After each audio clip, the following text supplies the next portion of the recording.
Before the video gets started, I just want to let you guys know that I do have a Twitch. It is Onyquist. There's 2 T's on the end. I'm going to link it down in the description below. With NHL 19 coming out in a couple days, I'm going to be streaming it a lot, so make sure you go give it a follow.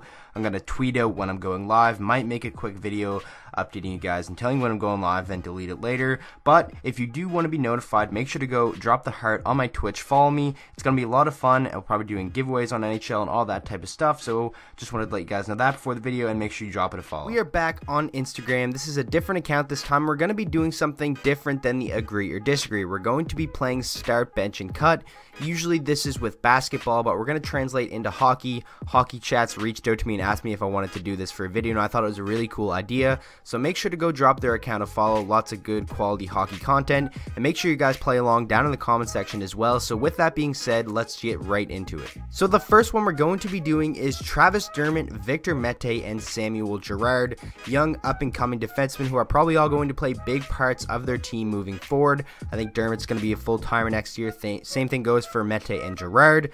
But for start, bench, and cut, or play, bench, and cut, I think I'm going to cut Samuel Girard. I'm a big fan of Victor Mete and Travis Dermott. So if I had to do it in order, I think I'm going to play Victor Mete, bench Travis Dermott, and then cut Samuel Girard. I'm a big fan of Mete. I think he was a bright spot in the Canadian season last year. And with Shea Weber not being able to play throughout the majority of next season, I think he's going to play an increased role once again. And obviously Travis Dermott's going to get a lot more minutes as well, because I think he's going to be relied upon to really boost that defense core that gets a lot of slack for not being very good. So all these guys have bright futures, but my final answer is cut Sam Girard, start Victor Mete, and bench Travis Dermott. Next up, we have Claude Giroux, Vincent Trocheck, and Evgeny Kuznetsov. Vincent Trocheck is, in my opinion, one of the most underrated players in the NHL. He put up 70+ points last year and doesn't really get talked about a lot, but I wouldn't put him on par with guys like Kuznetsov and Giroux. So for me, I think I'm going to have to cut Vincent Trocheck.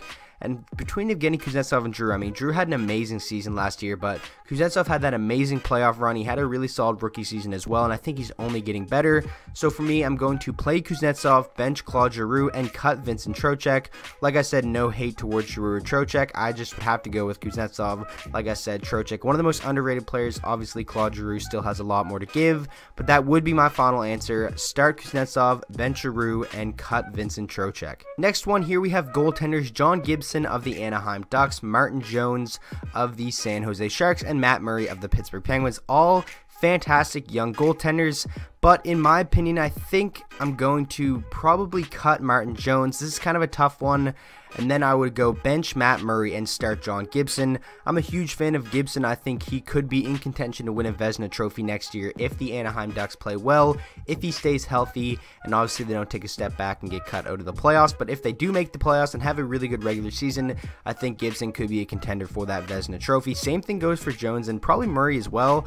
But for me, I think the best out of these three is Gibson, then obviously Matt Murray, and then cut Martin Jones. Next up, we have some elite NHL wingers, Vlad Tarasenko, Phil Kessel, and Blake Wheeler, who just signed that extension with the Winnipeg Jets. And this is kind of a tough one. I mean, Phil Kessel had an amazing season last year, but I don't really think he would be suited for being one of the best players on his team. Well, obviously he's one of the best players. I mean, like a leader, a top 2 player, kind of like Tarasenko and Wheeler.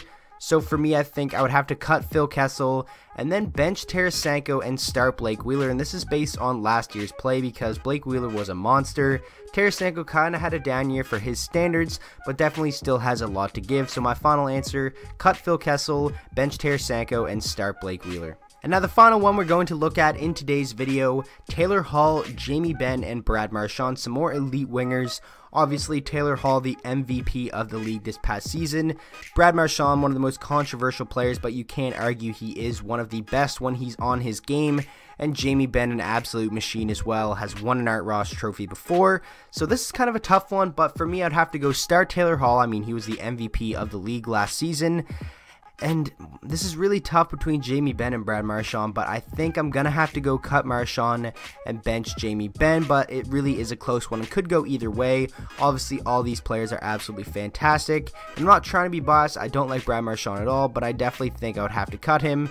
bench Jamie Benn, and start Taylor Hall. So kind of in the order that he has it, but that would be my final answer. Just so this video isn't too short, we're going to answer some of these over and under questions as well. Over or under Antti Ranta 43 wins. I'm going to have to go under. I don't think Arizona is really good enough to even win 43 games, maybe, but he definitely is a fantastic goalie. He showed that this past season, and if they do make the playoffs and have a step in the right direction, he's more than capable of getting 43 wins, but for me, I would have to go under. And the last thing we're going to talk about, Brock Boeser over or under 78 points. Now, this is a little bit tough. I think Brock Boeser next year will have more goals than he does assists. I could see him having around 75 to 70 points, so I'm going to go under for this one, but for sure, if he gets amazing chemistry with Pedersen and they put up a lot of points together, that could be deadly, and I definitely think he has the capability of being an 80-point player with 40-plus goals on a regular basis, but for his second NHL season, obviously, he could take a step back, as some players do that. I don't really see Boeser doing that. I think he'll still take another step in the right direction. Hopefully, he can stay healthy. I definitely think he's capable of it, and he's absolutely a machine, one of the most likable players in the entire NHL, but for me, I'm going to have to go under for next season. So that is going to wrap up this video. I really hope you guys did enjoy, and like I said at the beginning, make sure to drop Hockey Chats a follow, comment on his stuff, say you came from my channel. I really hope you guys did enjoy this video, and if you did, make sure you drop a like on it and subscribe to the channel for daily NHL content, and I will see you guys all in the next video.